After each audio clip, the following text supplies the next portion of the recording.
Olá pessoal do canal, hoje nós temos mais um podcast aqui, vamos trazer a Joyce que vai falar sobre inteligência emocional, comportamental, vai agregar muito aqui um assunto para que vocês sejam mais inteligentes na sua vida pessoal, profissional e acadêmica também.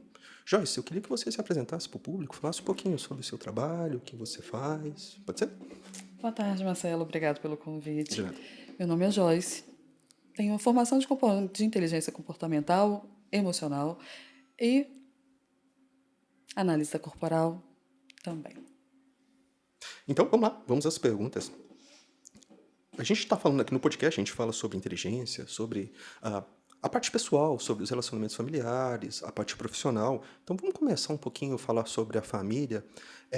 O que a inteligência emocional, a inteligência comportamental pode ajudar ali nos relacionamentos entre pai e filho, entre esposo e esposa, dentro da casa?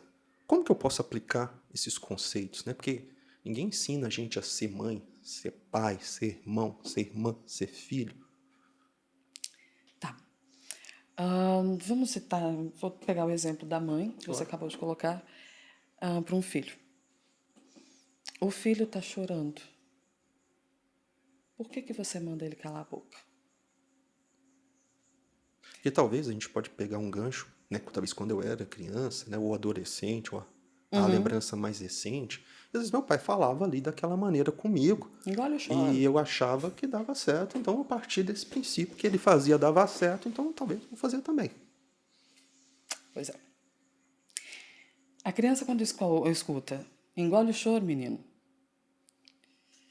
O sentimento que ela vai ter é: eu preciso travar a minha garganta para que eu não chore, para que eu não tenha mais que escutar minha mãe brigando, xingando. Então a gente está falando aqui que a inteligência emocional, às vezes, a gente bloqueia nas crianças essa expressão. Então, Exatamente. né, inteligência, como é que eu vou entender uma coisa da qual eu não tive a expressão ali do meu filho? Então as coisas já começam a ficarem bloqueadas nesse sentido. Sim. E acaba tornando um rapaz ou uma moça reprimida. Por exemplo, vai fazer um trabalho escolar e tem que ser apresentado na Uhum. frente. O medo dela e o sentimento dela de eu posso ser humilhada, eu posso ter chacota comigo, eles vão me, vamos falar Eu assim no acho assim, né, verbo, vamos como zoar, vamos acho me que é uma zoar. questão de expectativa, né? Como ela foi reprimida, o que você vai esperar num tipo de situação dessa? É uma repressão, né? Aí que entra as situações. Às vezes a pessoa vai enfrentar, às vezes a pessoa vai travar, às vezes ela vai querer fugir daquilo, né? Então, de que a gente está fazendo já o paralelo entre inteligência emocional, relacionamento, e a Joyce já colocou de maneira inteligente também para o desempenho escolar. Então, percebe-se como as coisas são uma sequência, né? A gente reprime a criança, mas a criança ela precisa se expressar. Ela é um ser social, ela vai ter que lidar com colegas, com alunos, com professores, etc. No mercado de trabalho futuramente. Então já começam a se ter esses problemas. Uma pessoa dessa, ela desbloqueia, não desbloqueia, ela precisa te procurar uma ajuda. Você já pegou um caso desse? Precisa procurar ajuda. Por quê? Porque essa pessoa ela vai se tornar um adulto. E os traumas do passado, eles vêm acompanhando no presente. Então, isso atrapalha no profissional, no relacionamento sentimental, né, na família. Por que essa pessoa não fala? Por que essa pessoa ela é assim? Mas ela foi reprimida lá atrás, vocês Uhum. não lembram disso? Que ela foi reprimida, que ela mandaram ela engolir o choro, mandaram ela ficar quieta, mandaram quando chegava na casa de parente não mexer em nada. Ou quando fazia alguma coisa, vamos voltar lá na escola. Mamãe, eu fiz. Olha a nota, eu tirei 10. Eu viro para ela e falo, não fez mais que obrigação. Então quer dizer que o que eu faço não é relevante para ninguém. Então, ou seja, o que eu sinto já não é relevante, eu sou reprimido. E o que eu faço, eu não sou motivado. Né? Então, a gente está pegando essa questão da expressão emocional e do reconhecimento e da empatia. Né? Então, a gente pode pressupor que se falta comunicação, falta expressão emocional, empatia não existe. Existe. Então, os relacionamentos, eles cadecem de empatia porque, na verdade, a comunicação é ruim, né? Então, a Exatamente. gente fez esse paralelo ali entre inteligência, pai e mãe e as consequências disso no futuro. É lógico que aqui, gente, a nossa intenção não é dizer que o pai é errado, que a mãe é errada. Apenas dizer que a gente tem que ter esses ouvidos emocionais e ouvir melhor os filhos da gente e ensinar eles a lidar com essa expressão, porque eles vão precisar fazer isso na escola, no mercado de trabalho, eles precisam lidar com esse tipo de comunicação e me entender, e saber falar, e saber ouvir. Então tem toda uma dinâmica, né? Não é querer achar que o pai e mãe tem que ser psicólogo, coisa do tipo. Só dizer a Acho que só um importância. abraço, Marcelo, resolveria. Por exemplo, esse garotinho tá chorando, às vezes ele só quer um abraço, um afago, sabe? Então, não custa nada. Em vez de mandar, cala a boca, engole o choro, abraça. Ali a criança vai acalmar. Ali ela vai se sentir segura, vai entender que ela pode contar com alguém maior, o superior a ele, né? Os pais, no caso. Então, é só um abraço. Tenta fazer isso. Acho que é interessante, né? Porque a gente lida com adulto, a gente trata adulto como adulto. Mas a gente tem um filho, seja ele bebê, uma criança, um adolescente, são fases tão diferentes da vida, né? Então a gente passa ali no ambiente de trabalho com os colegas, com o chefe, e tem um estilo de comunicação, de lidar com as coisas. E aquilo funciona porque somos adultos. Só que a gente passa 8 horas dentro de um trabalho e a gente tem às vezes 4 horas, 3 horas ali dentro da nossa casa com a nossa família. Então falta essa sintonia da gente saber sair do personagem profissional, entrar no personagem, não personagem, gente, no sentido falso da coisa, mas saber que agora, opa, que eu sou pai, eu sou mãe, eu sou filho. Eu falo nos meus atendimentos exatamente isso. Tenta separar o seu trabalho, o seu profissional, ele está ali fora. Não traz para dentro de casa. Porque o seu marido ou a sua esposa não tem o que. Ele não tem nada a ver com o seu problema. Ele pode perguntar e você pode falar porque vocês são um só, certo? É 50-50, certo? Mas por que você vai discutir? Por que você vai brigar? Por que você vai descontar um problema que está lá fora, dentro de casa? Os seus filhos não têm nada a ver com isso. Sabe? É saber separar as situações, as coisas. Aqui eu sou o pai, eu sou o marido, eu sou o provedor. Lá fora, eu sou o profissional. Então vamos tentar desenhar, gente, de uma maneira assim mais prática, né, que a inteligência emocional, essa realmente é uma conversa, né? O filho com a filha, o pai com a mãe, o esposo com a esposa, né? Não é no ponto de vista da discussão. É lógico que a gente chega cansado em casa, e às vezes a paciência não está muito boa, né? A gente tem que analisar situações de uma maneira realista, mas não ser omisso, né? Eu costumo dizer muito também nos atendimentos tá tendo conflito? Alguma coisa não vem bem, vem indo bem, mas é coisa lá de trás. Então analisa e pontua. Você sentar e conversar com seu parceiro, ou com seu filho, ou com seu chefe, ou com sua aluno, pontua. Olha, isso aqui não foi legal. Isso aqui não está legal, não está funcionando. O que nós podemos fazer para mudar? Então é conjunto, é a união. E a gente está falando a coisa da conversa, né? As crianças elas são mais hiperexpressivas, né? E já no caso dos adolescentes, eles começam a ficar mais introvertidos, mais calados, ficam ali com os pensamentos dele. E às vezes a gente, como pai, a gente tem uma sensação, às vezes, que tá tudo certo. Tá tudo certo. Não, não tá, né? Não tá nada certo. Alguma coisa está incomodando. O adolescente, ele não fica introspectivo do nada. Não é por conta só dos hormônios. Tem uma questão emocional ali dentro. Alguma coisa que está incomodando e ele não está sendo ouvido. Mas eu acho que o engraçado nessa fase agora, né, do WhatsApp, do Instagram, ou qualquer tipo de rede social, na verdade, a gente tem ali as nossas comunicações com colegas que, lógico, o pai da mãe da gente nem sabe que eles existem, nem sabe sobre o que e como a gente conversa. E ao mesmo tempo também, pelo menos eu sinto, que às vezes quando os pais querem abordar ali o seu filho, né, o adolescente, ele é um pouco rejeitado também pelo filho, sabe? Não, prefiro conversar com meus colegas do Facebook, do Instagram, enfim, com os meus amigos, etc., qualquer mídia social que seja elas. Será que é porque ele nunca foi ouvido?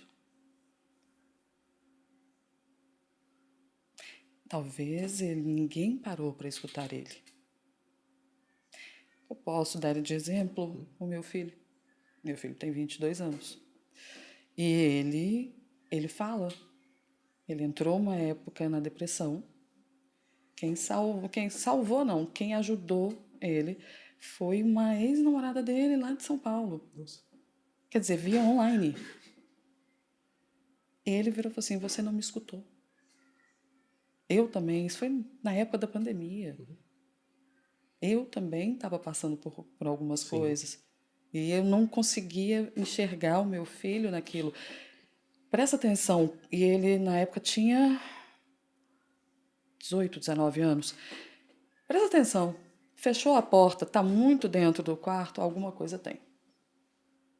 São sinais. A gente tem que prestar atenção nos sinais. O corpo fala, as atitudes falam, o olho fala. O olho fala muito mais. Então, o que a gente poderia considerar como sinais? É o silêncio? É a distância? É a falta de frequência da conversa? O que seriam esses sinais no dia a dia? E como que isso já fica um indicativo, um sinal amarelo, ou talvez fica um sinal vermelho ali da situação? Não querer sair. A gente está nesse mundo tecnológico, né? E tem jogos online e as pessoas, as crianças, os adolescentes, até os adultos estão mais direcionados ao videogame, direcionados ali, porque ali, como é um jogo online, as pessoas conseguem te escutar e como não te conhecem, não te veem, não te julgam. Eu acho que assim, né, a gente poderia fazer um parênteses, gente, para as mídias sociais, é o seguinte: elas são projetadas para viciar a gente. Então, assim, né, tenha em mente isso. Elas são projetadas para ter o máximo da sua atenção pelo máximo de tempo. Então, ou seja, se o tempo no seu dia já é limitado para poder conversar com as pessoas, e você tem várias ferramentas que são projetadas para segurar a sua atenção e para te viciar, assim, né, o que que acontece com a comunicação? Ou seja, eu acho que ela não acontece. Dentro de casa ela não acontece. Muitas das vezes não acontece. Mas, quando é na rua, quando é com o outro, acontece. Você está dentro de casa, você está com seu filho, o seu filho está fazendo algumas coisas que estão te mostrando algumas coisas que não estão indo bem. Vamos supor, é uma criança que quebrou o copo. O que seria mais normal você fazer? Normal. Se fosse para mim, talvez, não sei, dependendo desse momento, se ela tivesse feito isso mais uma vez, talvez eu poderia brigar, eu poderia gritar, coisa do tipo. E quando você tem uma visita e quebra o copo, o que acontece? Acho que talvez não falaria nada, não. Talvez não falaria nada, Por não. que com o outro você faz isso e com o seu filho você não faz? Acho que talvez ali a liberdade que a gente tem de comunicar, a gente tem um descuido de mensurar a força, a agressividade. Mas você entende que o seu filho também é uma pessoa? Sim, claro. É isso. Ele não é, ele já foi feito de você, ele saiu de você, ele mora, convive com você, mas não quer dizer que ele precise escutar e ser tão hostilizado dentro de casa. Então acho que falta uma questão, né, além da parte empática, da gentileza mesmo, né? Às vezes é aquela coisa que a gente vê, né, o cara é gentil com o colega, mas às vezes não é gentil com a esposa, né? A esposa é gentil com a cabeleireira, mas não é gentil com o próprio filho, né? Então falta isso, né? A gente tem uma gentileza social, que é extremamente benéfica, mas quando a gente precisa dessa mesma gentileza social dentro de casa, a gente falha extremamente inaplicável. Exatamente. E o que eu mais vejo não funciona dentro de casa. Então talvez a gente pode pegar esse ponto de hoje ouvir mais. Acho que ficou claro que a gente precisa ouvir mais, conversar com gentileza, procurar ouvir, procurar falar. Mas e nas pessoas que realmente têm essa dificuldade de conversar, de resolução dos conflitos? Pai, mãe, filho e filha, casal. Como que entra ali o profissional, o terapeuta? Como que é essa ajuda? Primeiro que a pessoa ela precisa se enxergar. Ela precisa se olhar primeiro. Vou citar aqui uma coisinha que eu falo até às vezes nos meus atendimentos. Não é bíblico? Deus não disse: amai o próximo como a ti mesmo. Então, por que está faltando? O que está faltando? Por que eu vou amar mais o outro do que a mim? Por que eu estou colocando a máscara no outro e não em mim primeiro? Já ouviu essa do avião? Do avião, não. Pressurização está caindo, Sim. a máscara cai. Sim, claro. Você vai colocar a máscara em quem primeiro? Em mim? Ah, pois é. Você está se salvando primeiro, depois o outro. Aham. O outro ainda consegue. Se ele não está conseguindo colocar, você consegue colocar a máscara em você para depois.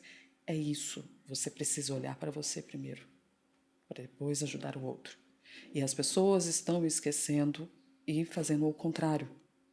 Então, E eu talvez tá refletindo eu isso no acho trabalho, na escola. eu acho que eu captei, talvez eu pulei um passo, né? Eu já tô querendo resolver o problema do meu filho, da minha esposa, ali dentro de casa. Então, quer dizer, é um passo antes, né? É um passo não para fora, Sim, é um passo assim para dentro de mim, né? sim. E o que que a pessoa poderia fazer ali para poder encontrar um eixo, para aí depois, a partir desse eixo, começar a se conectar ao esposo, ao filho, etc. Dentro dessa dinâmica da vida, que o tempo é limitado, possivelmente já chego cansado em casa. Como fazer isso? O que que é o meu tempo a colocar a minha máscara e o que que é o momento de colocar a máscara no outro? Eu já atendi algumas pessoas e essas pessoas justamente falaram isso. Ah, mas eu preocupo muito mais com o outro, eu deixo de fazer para mim para fazer para o outro. O meu marido, ele não conversa comigo, ou ele está muito estressado, eu não sei. Vem Uhum, cá, clássico, clássico. Aham. vamos tratar você primeiro. Vem cá, vamos cuidar de você primeiro. Vamos olhar para você primeiro. Vamos entender as suas dores. Saber exatamente aonde está doendo. E aí eu tenho que voltar lá no passado, trazer tudo, porque muitas das vezes as dores emocionais, comportamentais, elas vêm do passado. Assim, é verdade, eu já ouvi falar assim que às vezes a população está se tornando cada vez mais depressiva e ansiosa. Quais que são os fatos em cima disso? O que está acontecendo na verdade? Vou falar do estudo, tá? No estudo que eu vi, que até 2030, a maior doença do mundo superando o câncer é a depressão. Então, eu acredito que se as pessoas se não começarem a olhar para elas, se cuidarem, se amarem verdadeiramente, não vai existir muita gente não vai aguentar. Dentro dessa estatística, né, negativa, mas infelizmente verdadeira, algumas pessoas às vezes já podem se encontrar nesse estado e talvez a gente tenha aquelas pessoas céticas que talvez não se cuidam, não conversam, não se relacionam e acham que aquilo não vai afetar elas. Né? A pessoa do lado pega a Covid, mas eu não vou pegar. Né? O que que você dá de dica para essas pessoas? Porque tem gente que pensa que depressão é uma frescura, que ansiedade enfim, também é uma frescura. O que a gente dá para esse tipo de pessoa? Não vou dizer, gente, todo mundo a gente tem a nossa ignorância, assim. O que eu posso te passar de dica para esse tipo de pessoa? Porque ela não vem lá na frente, tem um problema depressivo, uma ansiedade, etc.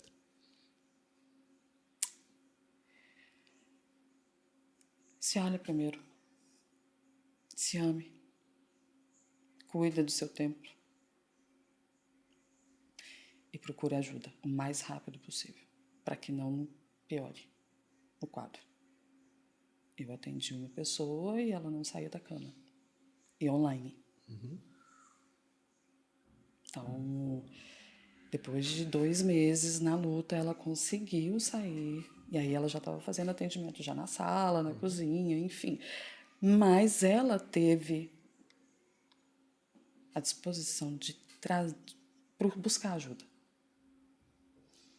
É isso. Não sejam céticos. Isso é real. Essa doença, ela é real. Ela existe. Então, né, a gente não ser cético com relação que a gente precisa a partir do momento que a gente faz a higiene do nosso corpo, a gente precisa de uma higiene mental também. Então, a gente precisa ter esse cuidado, né? Colocar a máscara de oxigênio para se revitalizar naquela metáfora do avião, para que a gente possa saber colocar a máscara no outro e revitalizar o outro e ter um relacionamento ali com aquele passageiro que está do nosso lado, que pode ser o nosso filho, nosso esposo, esposo, etc. De se Então, tornar um adulto saudável. Porque a humanidade, ela está doente. Então, eu acho que assim, desenvolvendo a inteligência emocional, e isso vai ter um reflexo ali na minha inteligência acadêmica, profissional, etc., eu posso ali colaborar com a minha esposa, com o meu filho. Então, essa que é a ideia, sabe? A gente está falando aqui de inteligência, relacionamento e família. Então, é eu como indivíduo, eu com o outro, E você já pegou algum caso desse, mais voltado para o trabalho, onde a pessoa estava muito ocupada, trabalhando muito e negligenciando muito esse aspecto, e talvez não crescia na carreira, ou não conseguia arrumar um emprego, ou talvez ela era demitida? Já pegou algum caso nesse Eu sentido? tenho uma que ela é muito focada no trabalho. Então, às vezes, os atendimentos que eu tenho que fazer com ela, ou ela quer fazer dentro do táxi, eu já falei com ela que dentro do táxi eu não faço, Uhum. né? Então, muitas das vezes, ela chegando no hotel, ou depois de uma visita, porque são visitas de empresas, né, que ela faz. Então, depois que ela faz essas visitas, ela chega e ela faz. Mas ela estava predisposta a fazer o atendimento, a se cuidar. Então perceba que a gente acha, né, que o tempo ali, a gente fica muito nessa história, ah, não tenho tempo, não tenho tempo, não tenho tempo. Você tem 24 horas. O que que você faz? Você pode dividir em 3 vezes, né? O que que você faz nas primeiras 8 horas, na segunda 8 horas e nas últimas 8 horas? As últimas 8 horas você pode dormir, mas e as outras Então eu achei 16? interessante, né, se a gente percebe uma pessoa com uma agenda ali, né, vamos dizer, frenética, né, difícil, mesmo assim ela estava procurando desenvolver a inteligência emocional para se tornar um profissional melhor e etc. E às vezes a gente que tem rotinas mais estáveis, a gente não reserva, a gente fica igual voltando àquela história das mídias sociais, né, que foram projetadas para tomar o nosso tempo. O tempo que você poderia estar usando para poder relaxar, para poder colocar sua máscara de oxigênio, para se revitalizar, ficar em silêncio, ficar quieto, descansar, ter lazer, qualquer coisa do tipo, e para tentar ali prover um suporte mútuo para a pessoa que está próxima de você, que é extremamente importante, a gente negligencia isso. A gente fala que não tem tempo. Na verdade, a gente tem tempo. Né? Você acha que a maioria das pessoas não estão tendo tempo, estão negligenciando? O que é uma média? Procrastinando mesmo. Procrastinando. Uhum. Eu não posso falar outra coisa. Uhum. Se auto-sabotando. As pessoas estão fazendo exatamente isso. Atendi uma pessoa, fiz 2 atendimentos. No terceiro atendimento, ela, olha, eu não posso agora, mesmo a empresa pagando. Nossa. Eu não posso agora. Quando eu tiver um tempo, eu volto a comunicar com você. Eu falei, o que você está permitindo entrar para você que você não se ajuda? Isso que é Porque engra- tudo é permissão. isso que é engraçado, né? A gente se auto-sabota, porque nós queremos ser profissionais melhores, a gente quer, todo mundo fala que quer ter um aumento, que quer ser promovido, mas o que você está fazendo para isso? Em termos intelectuais, emocionais, em termos ali terápicos, para você poder ser isso. A gente tem esses projetos, esses sonhos, esses desejos, e quando a gente vai examinando isso, a gente vai ver que falta muita base, muita fundamentação para a gente conseguir fazer isso. E que a gente fala, a pessoa foca muito no trabalho. Pô, se você foca muito no trabalho, não foca na alimentação, vai acontecer o quê? É o cadáver que vai para o serviço? Então, assim, as coisas se auto-sabotam, né? Então, você acha que as pessoas estão nessa corrida autossabotadora e ao mesmo tempo elas estão achando que estão indo para frente, mas na verdade estão afundando? Sim, eu posso me dar como exemplo. Eu fiz isso. Há 3 anos atrás, eu tinha cursos para fazer, eu tinha estudos para fazer, eu tinha conteúdo para fazer, eu tinha um monte de coisa para fazer. E eu, o tempo todo, eu não tenho tempo. Eu não tenho tempo, eu não tenho tempo. Eu achei o tempo, né? Foi só na dor que eu achei meu tempo. Então, assim, a gente está colocando esse exemplo pessoal dela, né? A gente aprender pela dor, vamos dizer assim. Mas a pessoa realmente que ela está procurando uma estratégia de ser inteligente, o que é melhor? Ela esperar depois para aprender com a dor? Ela pode fazer isso antes? O que é ali o hack, a estratégia mesmo para a pessoa ter mais desempenho acadêmico, profissional? Eu tenho que esperar eu começar a ter um sintoma de ansiedade e de depressão? Onde que eu começo? Pra que você vai esperar ter um sintoma? Se você faz, se você tem um planejamento, você tem a sua vida organizada, dali já é um começo, é um passo interessante. Quando você começa a se priorizar, a olhar mais para você, a começar a entender que o amor próprio é bem diferente da autoestima, já é o segundo passo. O que seria o amor próprio, gente? Se cuidar. Gostar da sua própria companhia. Cuidar de si. Isso é o amor Acho que próprio. a gente pensa muito em inteligência e produtividade no ato de fazer, produzir, prover. É engraçado, né? Como se fosse um vetor externo para o outro, para o mercado, para a empresa. E a gente não tem esse vetor interno, né? Da coisa do o cuidado. Às vezes é aquele caso, né? Da mãe que cuida, né? Ela tem um cuidar, mas ela não tem um autocuidado. E a gente, como profissional, mesma coisa, o gerente, às vezes eu cuido da minha equipe, mas não cuido de mim. Às vezes o funcionário cuida das funções, mas não cuida dele. E aí adoece. Essas doenças vêm justamente porque está dizendo, olha, faltou isso aqui. Sua cabeça doeu do nada. O que você está fazendo para que a sua cabeça... Qual é o tipo de estresse? Qual é acúmulo de... Funções, volume de Exato, trabalho, isso, obrigado. papéis da vida. Exato. Então, não olhar para você, não... Então acho que a gente tem que partir de uma suposição que a vida não são flores, a gente tem papéis pessoais, profissionais. Eu sou pai, eu sou irmão, são muitos papéis e muitas demandas e expectativas das pessoas. E dizer que isso vai ser tranquilo e que não vai ser estressante seria a primeira grande mentira. Então, ou seja, eu vou ser submetido a um estresse, eu vou ter que saber lidar com aquilo. E em algum momento ali a bateria vai baixar, o pneu vai desgastar.